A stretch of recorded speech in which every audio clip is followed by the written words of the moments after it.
phenomenal breakdown from Deficio that kind of highlighted some of their key issues in their ability to team fight. But one of the things that they are exceptionally good at is finding early game leads off their main man, Joko, in the jungle. This guy is so good at finding early advantages, and something that Misfits last week were not able to do against Splice is get that early advantage. So we know that Giants have an avenue to successfully come into this game and potentially find an upset win. And we do. We'll have to see how they decide to do that, because last week we saw things like the Camille coming out from Joko. This game, we've already got the Trundle, Tahm Kench, and the Aatrox and Nocturne banned away. A lot of opportunities, things like the Taliyah, like the Zoe spring to mind. Yeah, Joko loves Taliyah, but so does Maxlor. So I would be surprised to see it left open here on the blue side from Giants. Maybe if they get a bit cheeky, but it's most likely going to be that Taliyah ban. Interestingly, Misfits... Ooh, that's a little bit cheeky already, isn't it? Yeah. It does feel like a lot of teams. Okay, I'm definitely in for an interesting trade now today. Wow! Whoa! Azir the first pick. Okay. So, okay, a couple things. Azir often considered pretty good into things like the Orianna, which I feel Betsy's pretty comfortable. He did play it last week, as we saw in the previous replay. But also, the fact that Taliyah has been left open, to me, implies that there must be some kind of answer to it. Right, exactly. And Taliyah traditionally struggles versus champions that can get in on her, because all she has to disengage is that seismic shove, which actually is not that hard to land, as you might think. So we'll see whether or not they do go for that more aggressive jungler playing into Taliyah, or whether they're just like, you know what, Joko, pick what you want, we don't care. Yeah, and now we're going back old school. This is Spraying, Ryze versus Azir. Often, kind of very early levels goes in favor of Azir.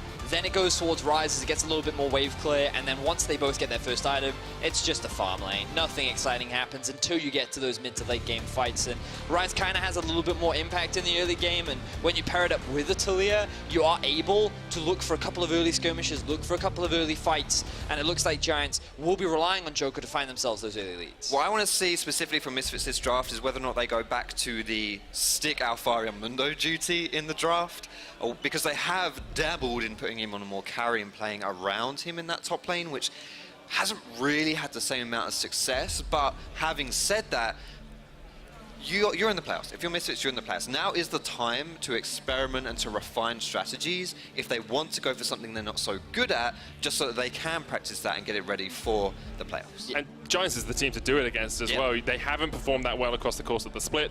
Giants are still vying for the bottom side of playoffs, but they're probably out of contention. So Misfits here can experiment a little bit if they want. Yeah, just to clarify, neither of these teams have yet locked in. It's just expectations based on their standings and the situations that they are in. But I love that you bring up that Alfari point. Something that I watched last week was that even though this team is good at investing resources into him, he's someone that doesn't seem to have that same carry spark that players like Hansama has demonstrated throughout the regular season. And I feel like that if you want someone that is a big playmaker and if you want someone to be a carry, Hansama is the man to do it. And they gave them Zyra Khan. Yes.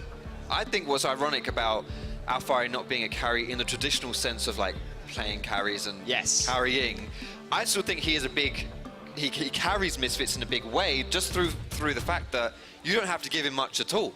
If you just sit him in his lane, ignore him, whatever, let him do his thing, he'll absorb pressure, he'll go even, sometimes he'll win his lane as well. And for me, that is a huge benefit to Misfits in enabling them and their strategy. So we've got through our first rotation of picks here. Ryze, Taliyah, Ezreal for Giants, Azir, Zyra Khan for Misfits. Second set of bans are coming out as well. Kindred and Sejuani for Giants, and Rumble and Mundo for Misfits. Misfits ban the Mundo. Oh, they're going to ban the Mundo away. Giants right now, they're yet to lock in a support. They could go for something like a Braum or Alistair. Kind of answers great prediction, hard engage from the side of Rakan. Kind of limited answers when you're going up against the Rakan and you yourself lock in the Ez. So now they're kind of lacking is that top laner, and I'd like to see a little bit more engage come out from the side of Giants as they don't have that hard engage just yet. Misfits are still looking for that answer for Taliyah that we talked about as well. Olaf is the hover at the moment. Could work. There's a lot of different possibilities for them though. Ah, you got debated. You can't talk about the hovers. I said it could. I said it could work. I left it deliberately loose. In theory, I'm actually on the Olaf. Riven could work as well. Riven probably won't work. Okay, you know what? Let's not talk about the hovers because we're all going to get very excited. Oh, this one would only be okay. Oh, oh, huh? Oh! Alrighty. Rengar. That's an interesting pick there. Yeah. I think that Rengar is definitely one of these champions that you jump on your target and you're a huge threat. Depending on where you're fighting, it will be extremely hard for Joko to ever take a fight around Rengar, and has to always respect the potential. Is Maxwell going to be in this area? If so, I don't want to be here. And especially after level 6, where Talia, one of her weaknesses is she doesn't really get any kind of power spike at level 6, no massive ultimate to help her start winning the fights. Not to say the wall is bad ability, but just in those pure fight scenarios. Rengar, on the other hand, absolutely levels up when he gets that ultimate unlocked and really has the ability to just jump on someone, chase them down, and be a huge threat to any squishies. Yeah, and also I think, you mentioned at the end there, squishies, there are a lot on the side of Giants, except for that Poppy, perhaps. And I love this pick into the Misfits squad. You look at the number of dashes that are on the side of Misfits and how much mobility they have. You get Poppy in the front line, and she can just mitigate a lot of that mobility and kind of lock targets down and allow this plenty of CC that they have in their composition to just keep the chase down and kill that primary target. But you kind of look overall at the comps, and there's a lot of scaling, there's a lot more team fighting. The main difference for Misfits this week compared to last week is their bot lane has a winning matchup. Xayah, Rakan, Mickey on a playmaker, Hans Summer on something you can find a lot of early kills with, and I feel like this will be the biggest differential that we see from last week, and they're going to be looking to snowball that bot lane. Yeah, and Hans Summer and Mickey win lanes when they're in losing matchups, let alone when they're given probably the strongest duo in that bot lane. I'm always happy to see a Rakan play. Like, it's my favorite champion in the game. He's running the Samsung Galaxy Rakan skin as well, which is sublime. A little bit annoyed the fact that Hans Summer decided to go for Sweetheart Rakan, Sweetheart Xayah. Why not just Skinergize? You might as well. I like that phrase. Thank you. I mean, we put 3 Brits on the caster desk. The least they could have done is match skins. You're Welsh, so you really, like... I am a Brit. But you were selling the Brit angle yourself when I was back. He's a Brit when he's doing well. Yeah, he's Welsh when he's doing poorly. The Murray syndrome right here. British when he's winning, Scottish when he's losing. So as we jump on into the game, we talked so much at the start of Pick and Ban about early game jungle pressure. Which of these guys is going to be able to put on the more pressure? Where are they looking? What's the intention from both these junglers? Talia is the best early game jungler. Just going to say it, flat out. Talia is the best early game jungler. Rengar has the strength to fight someone. But Talia, she has the playmaking potential. I would not want to run into Rengar in the early game, that's for sure. Why? Because he's blooming strong, mate. All right. Because if he fights you, he's going to do a crap ton of damage to you. And I think face checking Rengar is one of the scariest things you can do, and it's almost guaranteed you have to blow your flash. Yeah, and a lot of it comes off the back of he does get that auto attack reset on his Q. He also has the bowler to act as a slow, and once he gets those savagery stacks, which are pretty easy to build, the bonus damage you get, the extra utility you can get, all of that really makes him that strong early game skirmisher that if you run into him is going to be very scary to go up against. Not to mention that Talia specifically received nerfs to her early game. Are they on this patch? Yes, the cooldown on her Q. Exactly. So in the early ranks, she's actually not quite as oppressive as she used to be. I still think she's the best early game jungler, but specifically in that 1v1, you're going to get like 1 Q out, one set rotation from Joko, whereas Maxwell very well can spam abilities and get 2, even 3 Qs off of there. So quite scary in that matchup. And in terms of where Joko's looking to go, he doesn't have a huge number of options. Mid would kind of be his best bet. You can see that Senkux is running Cleanse, which will make things a little harder, but in terms of actual lane setup, Betsy's the only one that he can really look to play around. And this game is so important for Giants just in their general end of the split as well. They're still vying for that playoff spot, 3-9 at the moment. This Misfits game comes up first, and then they have so many tough games left. You're looking at the top half of the table just embodied in this schedule. So they need to start their winning ways soon. If they can get 3, 4, probably 5 wins out of this, they're looking at that 8-win mark, and they're going to be able to make it to playoffs. There's a good chance they might even need 9 wins to make it to playoffs this split, because H2K by themselves, without being able to pick up a win, means that they haven't been able to steal wins off of any other teams. So we're getting early. Yeah, oh, that's the flash. It's a great prediction from Mickey as well. Predicted the arcane shift. Flash had to get used from Steelback to keep him safe. And look at that pings in the top side as well here. Maxwell has taken the bot side scuttle and has now bombed it to this top side river to do the same, really denying Joko on this early pick. Having that early vision control will help a lot as well, given that we talked about the goals of these compositions and how Misfits will look probably to play through their strong bot side of the map, try and get them ahead, and open Mickey to roam around the map and work with Maxwell once he hits level 6 to look for a lot of picks and kills. Whereas Giants, they have a double tier. Ryze and Ezreal will need time to scale, but they're not the strongest late game champions. It's the mid game where they'll really come into their own. And Joko on 2 items, Ezreal and Ryze in the same situation. The 20 to 25 minute mark is where this composition really turns online. And that's kind of what they're waiting for. Until then, they don't need to force anything. Joko's main responsibility should be to look for a couple of ganks. Maybe if he can apply a bit of pressure, that's great. But his focus should be on clearing through the jungle and just putting down vision to limit Misfits' impact on snowballing that bot side of the map. Let's talk a little bit as well, not just about the lane matchups, but look at this first dragon that's spawning in Infernal. Teams don't like to give up Infernals, and oftentimes you will see pressure shifted towards the side of the map where you can, well, side of the map, it's always on the bot side, that's where Dragon lives. Yep. But the Infernal Dragon might be a focus of the junglers or be on the mind of these champions. Certainly true.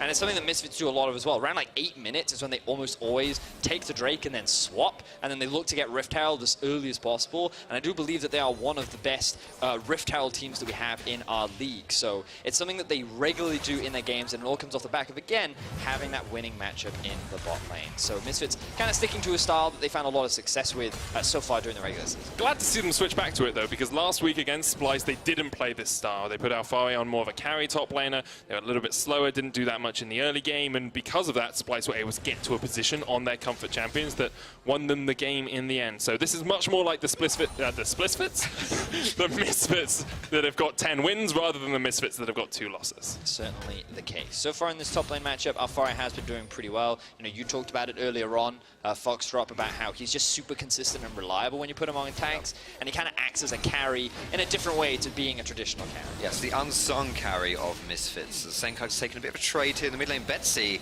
We keep seeing Betsy win out on these trades on the rise. Vedius told us that this is what would happen in the early game until they get towards those first items. Joko trying to find one of those ganks as Senkux may push forward for these minions. Betsy pushes. There's the Rune Prism, but cleanse straight away from Senkux.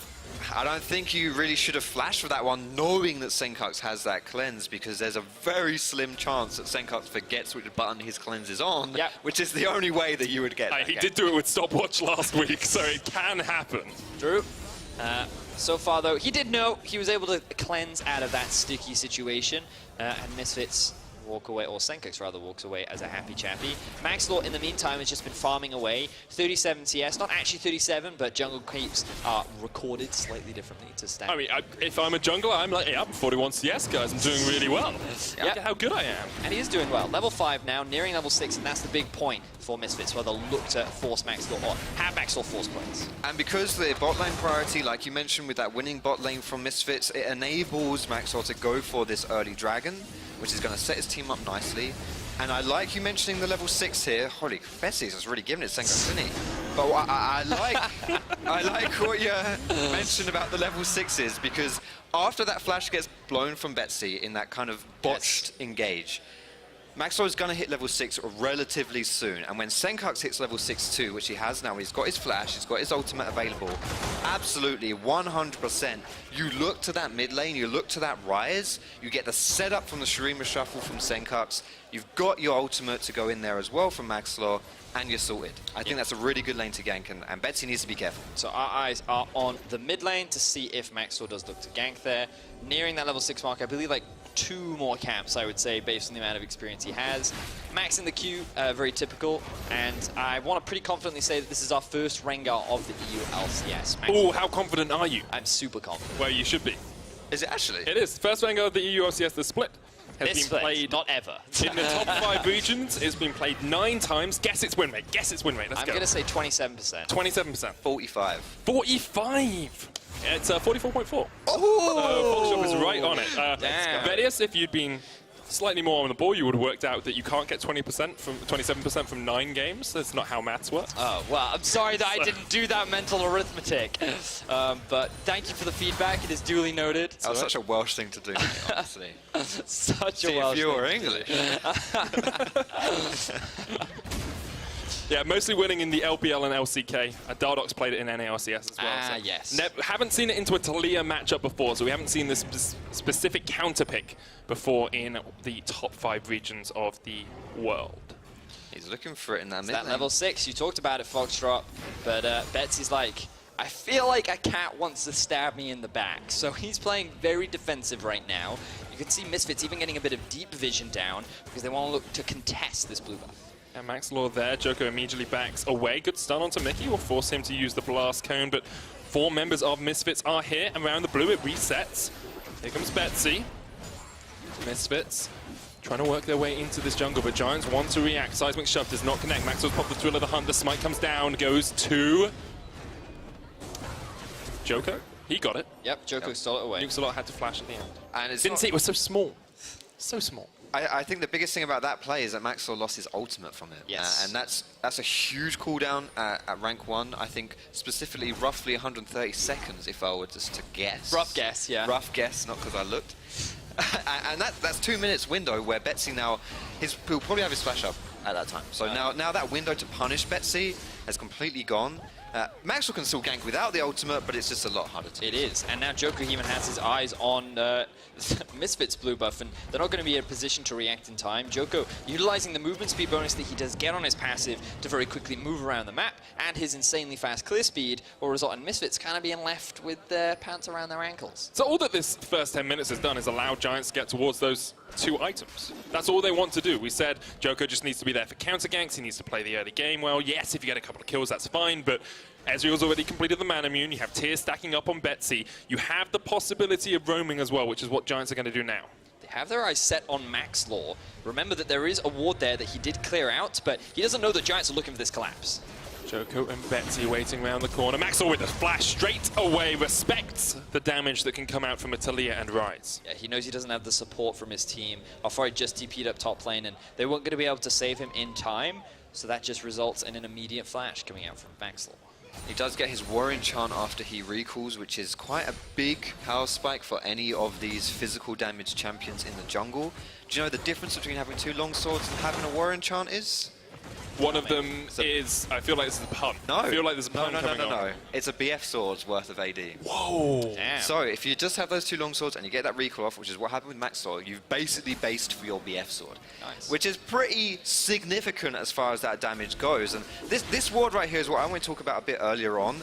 When we were saying that Max Sword would go to that mid lane and use his ultimate to punish the fact that Betsy didn't have his flash, he was going through the bot side of the river, but that pink ward that was just destroyed was still sitting there, which meant that Betsy could hug the top side of his lane, knowing he's not going to get ganked from that side, and it made it really hard to get an initiation off for Maxwell, who was sitting in the bush that Mickey is now sitting in. So I would have liked to seen a bit more kind of just care taken around the mid lane to sweep the vision, because then I think it would have been a lot harder for Betsy to survive. Yeah, and we've talked a lot about junglers, but I also want to talk a little bit about mid laners, because not only has Betsy played this early laning phase very well, but Senkuk's on Azir. I want to throw your minds back to Spring Splits Misfits, where there was a lot of criticism going towards Senkuk's. He didn't have great games on Azir in the past. And he didn't have great games on anything. Well, no, to be fair, on roaming champions, he always played well. Things like Aurelion Sol and Galio, we gave him a lot of credit and we thought he was good at. But control mages specifically were a point that Deficio and I criticized heavily, pretty much throughout the entire split. And given that was such a control mage heavy meta, it was something that didn't suit them. And this split, we felt like, oh, he was great. He's played a bunch of carries, he's looked really good. But now he's back on the Azir, he's struggling in lane. His Orianna last week was also not optimal. And my eyes are kind of on him to see if he can be the big carry that he has been for the first half of the split. Maxwell hasn't realized there's a ward here. Steelback jumps forward. Joker's on his way down as well. Steelback rooted up. There's the Weaver's ward. They're just trying to catch out Maxwell, but the charm comes in. One down, but can't just deleted as he jumps in. Mickey, you do not want to go into the unraveled earth like that. He disappeared. I thought that it was the Max Lord that was dead, but no. But no, it was the Mickey. It was the Mickey. That is incredible. Once you get those first jungle items, the Runic Echoes, how much damage came through there? He legit basically killed himself in that play. So as a Rakan player, I have done this in the past against Taliyah jungles. The Unraveled Earth damages you if you dash through it. Yeah. So he ulted and dashed into it and just killed himself because of all of the Unraveled Earth that was there. I think he got hit by one of the threaded volleys as well from Joko, but it's a mistake that is commonly made by Rakan. Yeah, so it is exactly as you describe it, man. Keep your eyes on Mickey in this fight. He has about 500 HP, and then the moment he sees the engage, they realize, oh, the target is Max or not us. I need to save him, and then he just dives into the Unraveled Earth as it comes out. He genuinely explodes from that play. That is actually incredible. 500 damage in an instant. Q plus E plus the Runic Echoes. Goodbye, Rakan. And we said it was a favorable matchup for Hansama and Mickey. Well, giving a kill to the enemy AD carry makes that matchup a lot less favorable. Sheen finished, Muramana, you can see Steelback in the last weeks has actually been doing a lot better. This time, he's on the Ezreal, he's ahead. Can he live up to that performance once again? But this is what you mentioned before, Redis, before this game went in. Giants are pretty good at getting these early game advantages, but your question marks around them more surround turning that early game advantage into victories, mid and late game advantages as well. So, from your perspective, my dear friend, yes, mate. What are they doing from now? Where do they go? How do they turn this into a victory? So for me, it's very much about those 2-item spikes and like scaling. We talked a little bit about it. Like once they have the tier fully stacked and once Ryze, I believe usually second, he'd go for either a magic penetration item, something like the Morellonomicon, or you can go for something a little more defensive like the Zhonya's. The choice is kind of up to you. Actually, we would commonly see things like a Rod of Ages too, right? But it looks like he's not decided to grab that. He's just trying to rush the upgrade on his tier. But the thing about that is, once they get that, you need to be able to play a good 1-3-1. Ideally, you put the Ezreal in the mid lane, and then you have Ryze sitting on a side lane, and either working with Taliyah to use their globals to quickly look for picks, or you just kind of use the pressure that they generate in side lanes to then use your numbers advantage to then group up and look for fights. Because in terms of an actual 5v5, they have a surprising amount of single target damage, and they're not great in that AoE environment that, say, an Azir and an Ornn would be, even a Taliyah. So in the full 5v5, I kind of give the edge to Misfits, so Giants will have to look to play the 1-3-1 and avoid team fighting. And based on what Division said earlier, where they don't know how to team fight, nor do they know when to team fight, avoiding team fighting completely feels to me like a pretty good strategy. I mean, it makes it a lot easier for you, doesn't it? I don't know how to play laning phase. River Shed. Yeah, see, and there's the next level thinking from the side of Giants. The question is, can they pull off? Because 1-3-1, typically a lot harder to execute than just straight up 5v5. Not only is it hard to execute against a Rengar, he likes to prey on those isolated targets. If you do send people alone in the side lanes, especially the Ryze will be much more vulnerable than someone else would be, like a tankier target, then yeah, you can definitely punish that. So a lot of it comes down to the execution from Giants to make sure they don't fall prey to Maxwell's Rengar. Yeah, so far Maxwell's Rengar has been pretty much invisible. Usually that's a scary thing, but so far this game it hasn't been. They are going to look to get this early game tower down towards the bottom lane, and that is the kind of lane we expected more presence around, but with Maxwell only using his ultimate once so far in 16 minutes, that feels pretty low to me. Do you kind of agree, Foxtrot? Yeah, that's not really... That is suboptimal, I would say. It is suboptimal, especially since the only time he used it was to bugger off. Yeah, to die. Just to run away. The 4 members of Misfits are coming down towards this bottom lane. Maxwell here we go. The ult once again. Mickey with the engage, down to about half HP, Steelback running away, but the Thrill of the Hunt is doing a lot of work. Misfits have to disengage. Sankuk's there with the Azir as well. Betsy did teleport into the fight, and they're able to force Misfits back towards their tower. And that's a flash blown from Maxwell as well. You dedicated the resources. The ultimate that we were talking about from Maxwell, 1 in 16 minutes, not great. Oh look, we set up perfectly as we have scripted these games to use his second ultimate. Don't tell them about the script. Oh wait, was that? Oh, sorry. That was, yeah. It's alright. Cut that out, right? Yeah, we can just edit that out. We edit it out. Post as well. Okay, that's fine. So Maxwell gets his second ultimate off of the game, and again, just has to completely disengage. It feels like, I mean, they're just lacking a certain something. Do you know what I mean? From kills, they're lacking kills. They are, but they're lacking the push in the bottom lane as well. Like earlier on, you said Misfits usually get Dragon around 8 minutes. They did it at 6. They take the tower and then they lane swap towards top. That hasn't happened. Giants have now taken the first tower of the game. They're 3,000 gold ahead, and Giants seem to just be outright winning this early game. Well, I mean, they are. And again, a lot of it comes off the back of Joko. Not only does he invade towards the top side and force the flash out from Maxwell, which kind of limited his ability to look for plays, because as you know, Rengar doesn't have that many mobility escapes, so once he's in, if he doesn't have his flash, he's kind of stuck in there. But at the same time, Joker's just been going bot lane, and he's always shown up every time Maxwell has shown up. And Mickey goes for an engage, gets wiped out by Joko right from the start of every single fight that's happened so far, and then immediately Misfits are at a health disadvantage. Maxwell doesn't have any follow-up because Rakan is out of the fight, and Giants are the ones coming out ahead. And now they've got a 2,500 gold lead, 18 minutes into a game. The tiers are stacking up nicely, the second item has been completed for Steelback, and everything looks good for Giants. I think the tiers are stacking up on Rise, Ez, and all of the Misfits fan base with the way that this game is going so far. If you are Misfits right here, I think you honestly just want to stop doing anything, really. You kind of just want to chill out. You have the good scaling. Oh, got to fight though. And Mickey goes for the engage, but knocked up straight away, and he is dead. Listen to me, Misfits. Just stop. Just stop. It's not working. They've been the proactive team in multiple times in these engages, and they keep getting screwed out of it. Just chill out. You have the scaling. It's fine. This is not fine, though. It's just so tough for Mickey to play the Rakan into this matchup, and you can see Giants playing for playoffs. Now their coach had something to say before this game. Yeah, this game was super important because they believed that in order to still have a chance, they needed to go 5-1 or 6-0 over the next 3 weeks to even have a chance of qualifying for a tiebreaker. And while it would be difficult, anyone would kind of say the same, this has been their best week of practice pretty much throughout the entire split. We heard that from the coach himself. That's what the tweet was saying. And we're kind of seeing that. Joko is reading Maxwell extremely well. He has answered every single thing that Maxwell has tried to do, and he has shut him down. We saw another engage happen towards the top side. Joko was there, and again, keep your eyes on Mickey's HP, and every time Joko throws out that E, because he's basically just killing himself after every fight. And this, again, is the proactive team for this one.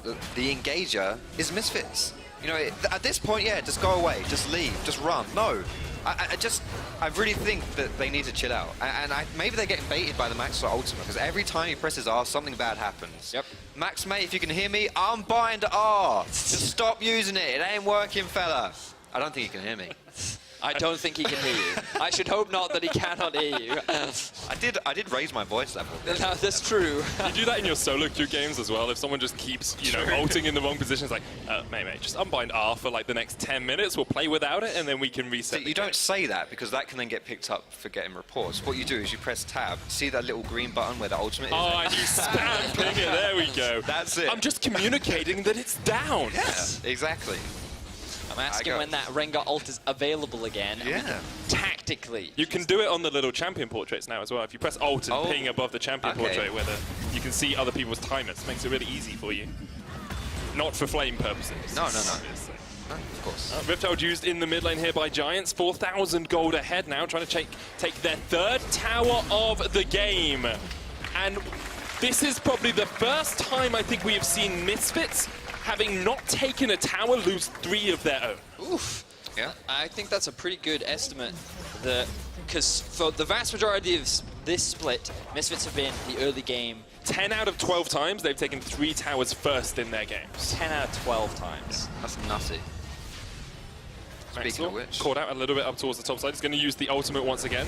Straight onto Betsy, and that's the damage you can do, but you're now into a Seraph's, and the shield from Betsy's abilities as well makes it very hard for Maxwell to actually burst anyone down. Yep, so Maxwell, again, unable to have an impact on this Rengar. You know, it's always great to see Rengar, you always get excited, but to my recollection, every time I've seen Maxwell bring out this Rengar, it's never had an impact. I think back to the finals last year in Paris when they went up against G2. It was game 2 or game 3 where he brought that Rengar out and everyone's like, oh, this is exciting, this is hype, he's going to carry. And again, he just failed multiple times to find those picks, to find a good flank in these team fights. And it just feels like that while there's a big comfort pick for him, it's something that he made a name for himself on back when he was just coming into the LCS scene. It's something that has failed to have a big impact on the LCS. On the bright side, Rengar as a champion is certainly not someone that if you're failing the first 20 minutes, you're out the game. Rengar can scale, and his ability to one-shot opponents is always going to be there if you're comfortable enough on the champion to be able to identify those windows where you can pounce on opponents. And especially, like you say, going into a 1-3-1 comp, as Giants will most likely be executing, then there will be opportunities as the game goes on, and for Maxlor, as he ranks up his ultimate and buys CDR, it doesn't matter if he sucks at pressing R, because it's going to have a much lower cooldown. And it's funny that you mentioned that. Look at the map right now. You can see that Steelback and Sir Nuxlor had just pushed in mid, and now rotating up top to create a numbers advantage to try and apply a bit of pressure up towards Misfits duo. What's Maxlor doing on the bot side of the map here? I don't really think that if you're looking to kind of 2v1 something, you're really looking at the Poppy, especially since she has her steadfast presence, which makes it literally impossible for you to engage in onto her with your leap. So I don't think he should be looking at that side of the map, especially when Giants is already knocking down your top side. I guess he's afraid of the 4 members top side from Giants, and the thing that always scares me if I'm a Rengar is the Braum. Every time you dive in, he uses his CC, he locks you down, and you can get very quickly chain CC'd and locked out of a fight. Totally agree with you, Vedius. We see Giants actually setting up vision around the Baron now, and it's important to note that their Barons have not been the best this split. On average, they get about 2,700 gold off a Baron power play. The average for European LCS is 4,600, so about half, a little bit over half. They get less kills, less towers per Baron than any other team, but perhaps with a 4,000 gold lead over our league leaders, they can do a little bit more. They're going to pop the Weaver's Wall here as Joko catches onto Mickey, and Mickey has been the punching bag this game. He is a paltry matter for Giants to take out.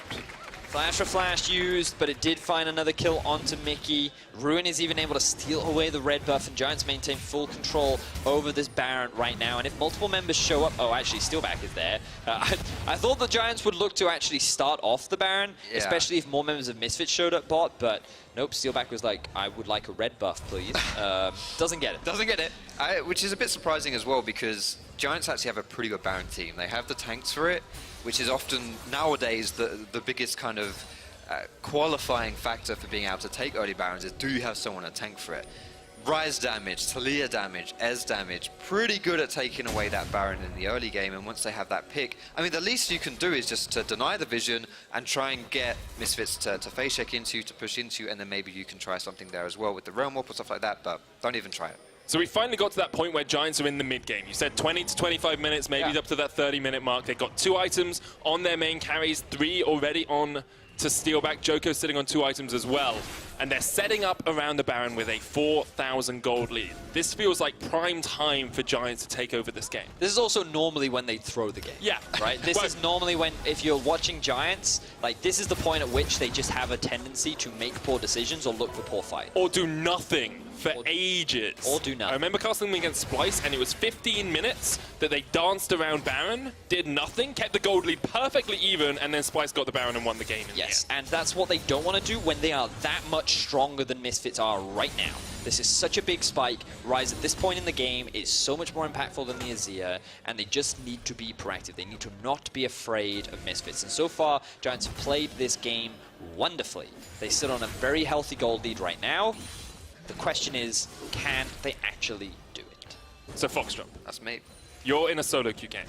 This is the situation. You know you're ahead, you're 4 kills to 0 up, you've taken the outer towers, you're the jungler, you're calling the shots, you're pinging people, you're spamming them, you're typing in chat. What do you do next? I say buy pink wards, fellas. Okay. Pink wards are important. You deny vision away from people, and you force the opponents to come into you, be like, oh, I wonder what's going on down here, and then bam, you're turning them, you pounce. Especially when you have a Braum, you legit, you can sweep vision around the Baron.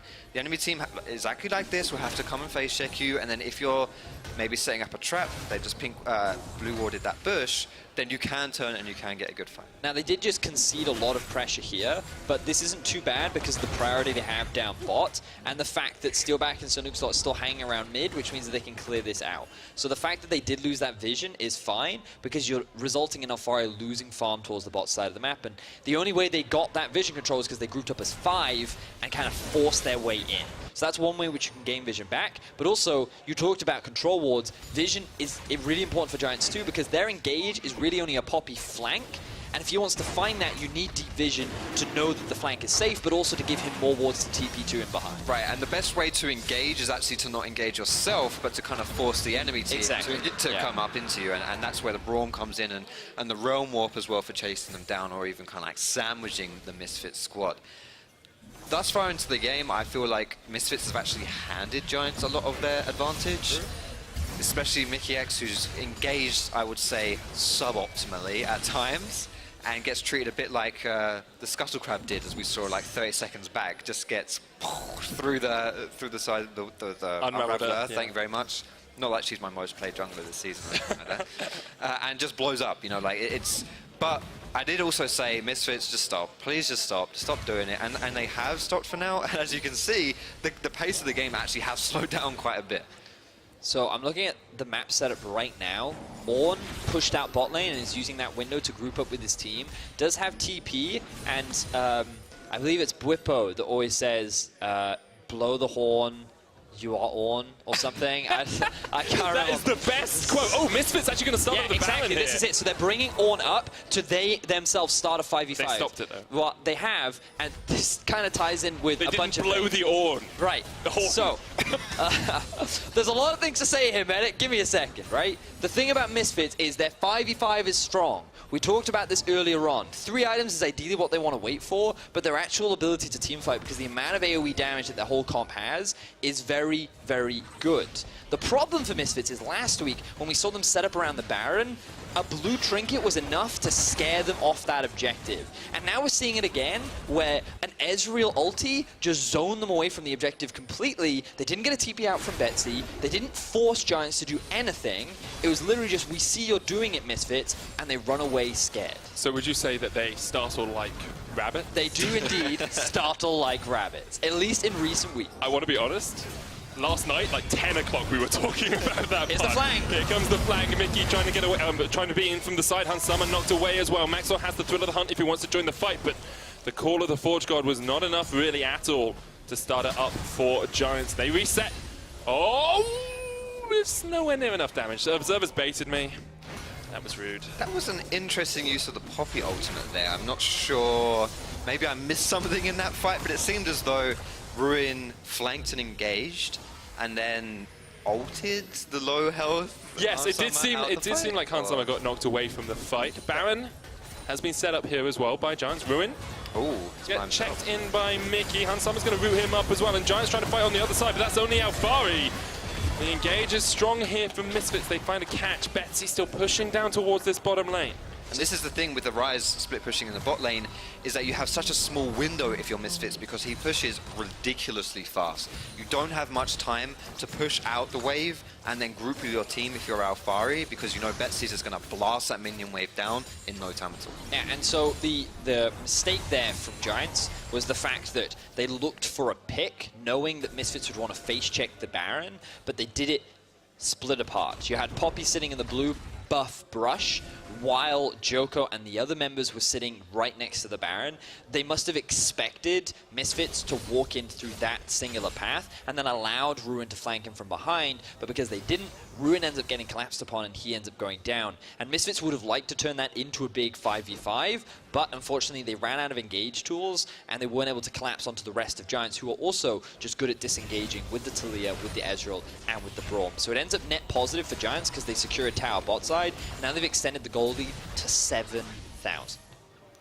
Monumental advantage for them. They had those 2 Oceans and the Infernal Drake in their back pocket as well. Next to spawn is a Cloud. And 4 items now on Steelback, but we're starting to get past the point where Giants are that mid-game team. We're starting to get towards a late-game team, and although they call themselves the late-game kings, it's not always been their forte. Yeah.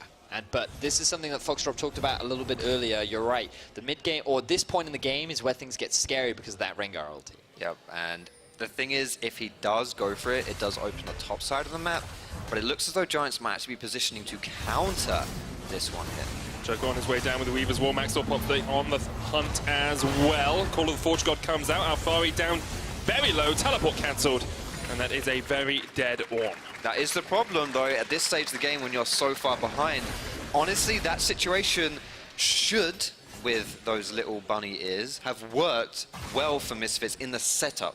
I think that the 2v2 there, that's perfect. Maxlaw wants Talia to come down there and to set up that 2v2, because then out comes Rengar, bam, bloom, someone blows up and you're sorted. But because they're just so far behind, Maxlaw didn't even get into that fight. He did absolutely nothing. He popped his ultimate and then just ran around in a circle. Yeah, for me, it was just that Maxlaw took so long to do it. I don't know if they were confident that Ryze was even still in the bot lane, but I wanted him to just pull the trigger earlier. I wanted him to make that play sooner, and now, oh, okay. Yeah, Betsy should die here. Oh, The flash no. away, though. Holy moly, Betsy! Giant start up the Baron. He didn't even use his Zhonya's. He doesn't have a Zhonya's. He didn't use it. Giant start up the Baron here. TP coming in from Alfari. They jump straight onto Maxwell, trying to take him out before he can get away. The Keeper's Verdict will knock him up, and he is dead. The Baron is the next target now for Giants, and our top of the table team is getting dismantled by the team in ninth. Giants are playing this beautifully right now. Their lane assignments, their map movements, their individual players are exceeding our expectations and are crushing Misfits with a 10,000 gold lead. And I really like the decisiveness of Giants right there around that Baron play. Not just with the call to go for the Baron, but the way they instantly turned in onto Maxlaw and just eliminated the possibility that that play would go against them. And remember, one of the big criticisms that we had for Giants was that they didn't know how to convert an early game lead into a mid-game lead. They talked about this being their best week of practice, and it is paying off. Betsy sitting in a side lane, playing that 1-3-1. Giants didn't get baited into any team fights. They didn't try and force things that they didn't need to. They waited for Misfits to use the strength of Rengar to split off into a side lane, and they turned it around. But speaking about the strength of Rengar, I feel like it's falling off of a cliff right now. Yep. You do not want to play Rengar on the team that is this far behind, because now realistically, what do you do? Who do you go for? There is a Zhonya's from Talia. Poppy's obviously way too tanky. Even Betsy, he's got the Seraph shield, he's got his passive shield. And when you take a look at Steelback, who's your only other option therefore, you've got Ninja Tabbies, you've got that Iceborne Gauntlet. You really just can't go in on anyone, which means, oof. Well, you can go on to nukes a lot, but Mickey will pay for it with his own life. Giants can still push in here. You can see Ruin up towards the top side. Steelback, the only member in the mid. And Maxwell and Alpha are going to try and do something about that. The knock across the wall. Steelback flashes. Gets himself to safety. It's the first time we've really seen that tandem though. The Ornn ultimate plus the Rengar ulti. It's powerful, but when you're this far behind, I mean, you just lost your top side, you're losing your bot side. It's not looking good if you're Misfits. Things are looking dire for our #1 team in Europe right now. Last week is when, or their loss to Fnatic is when the weaknesses of this team started to show, and week on week, things seem to not be going as well for Misfits as they did at the start of the split. Giants now wanting to make that miracle run towards playoffs. They need that 5-1 or 6-0, and getting a win over Misfits would be so big for them in that race. Ruin is getting chased off towards the top side, but the three-man knock back with the Keeper's Verdict. The verdict for the moment for Misfits is not good. Oop, that was an interesting little stutter at the end of that. They are guilty of a lot of things, Misfits, and Giants have called them out for their weaknesses. And what I think is the most troubling weakness when I'm looking at Misfits right now is that this is the style that they were having success on at the beginning of this split. We have talked about how their criticisms and their kind of flounderings from their recent losses of being maybe they're trying different stuff out, maybe they're just like getting slightly complacent and practicing for playoffs potentially. This is a Misfits that really should not be losing this game and is hard to excuse. Well, there are two slight differences that I believe between early game and the mid game. You're right in that they often play towards the early game. I feel like that in this game they could have done that and they failed to do it. The one player that I'm looking at who's kind of failed is Maxlaw. Because when you look at early games in the split, Camille, Talia, Graves, things that he can actually have a lot of early game impact on, he's not shown. Last week he played Sejuani, wasn't able to find that same impact. Now we're seeing the Rengar. He has not had a single successful ult. You talk so much about how he could have gone mid. There was a flashless Ryze, he didn't take advantage of it, and every other gank failed. And he is one of the guys that really helps find those early leads. You only have to think back to week 1, where they were invading Fnatic at level 1 and had that insane level 1 play. This is not the Maxlaw that we're currently seeing, and if Misfits really want to stand a chance of holding onto that top spot and maintaining it, then they need to find Maxwell. Oh, Maxwell needs to refine his form. Reaver's Wall used here by Giants to separate Misfits from their last remaining inhibitor. Misfits only picked up 2 towers and 2 kills in this game, but Mickey's looking for the flank, the one-man knock-up. He's already down so low, and Giants can force the tempo of this game. They want to kill the top dogs today. Maxwell goes down into the GA. He will fall not soon after. The call of the Forge God, praying to some deity to save you, Alfari, but Giants do not answer to any god you know of. They take down the Titans of Misfits. Sankux dives into the midst of it all, but still Joko comes out on top with the triple. The ace! Giants destroy Misfits in their base, and the team in 9th place is going to take out our split leaders. Giants come out huge. The playoff dream is still alive. Massive win for Giants. The upset happens, and the beginning of the miracle run starts today.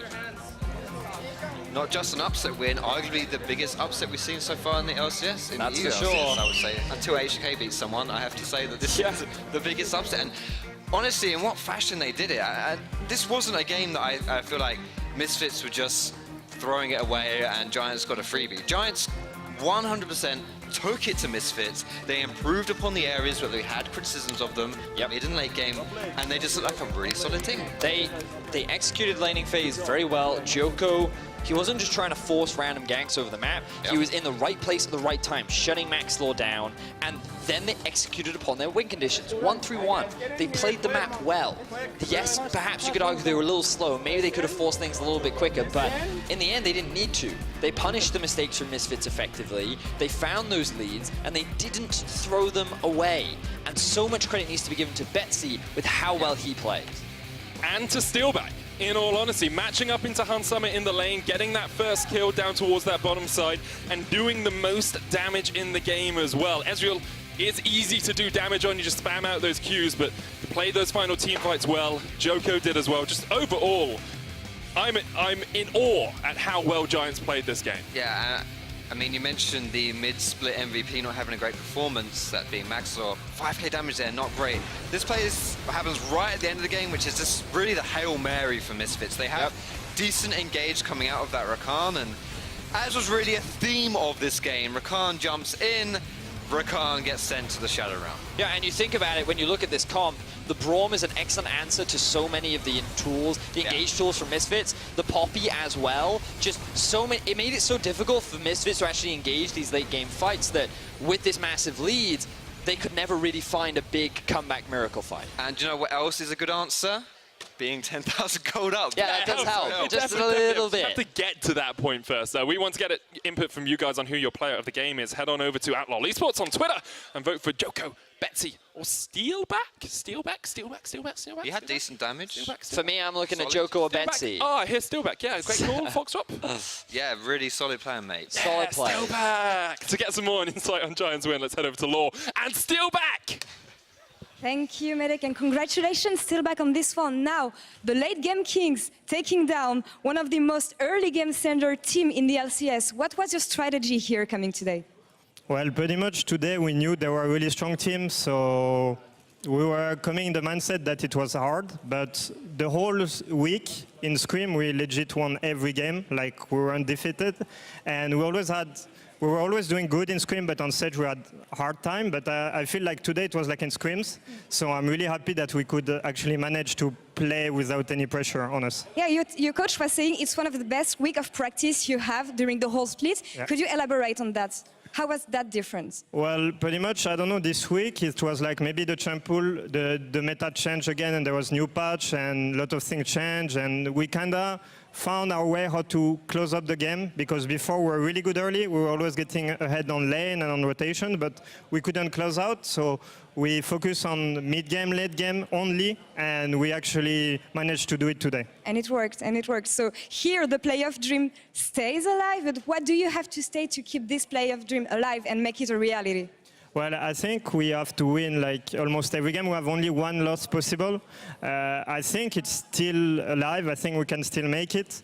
I hope we're gonna do it, but we focus game by game and we try to work hard to show that we're actually a good team. Yeah. Who would you say is your toughest opponent coming in the upcoming weeks? Well, definitely Fnatic. I think they're really good and it's going to be the strongest team to play against. So we're looking forward to play versus them, yeah. Well, I wish you good luck on this one and congratulations. Thank you. Again, now we're going to go on to a short break. And when we come back, it's going to be Vitality versus Fnatic. But before that, let's take a sneak peek on the match of the game tomorrow, match of the week tomorrow. G2 versus Fnatic.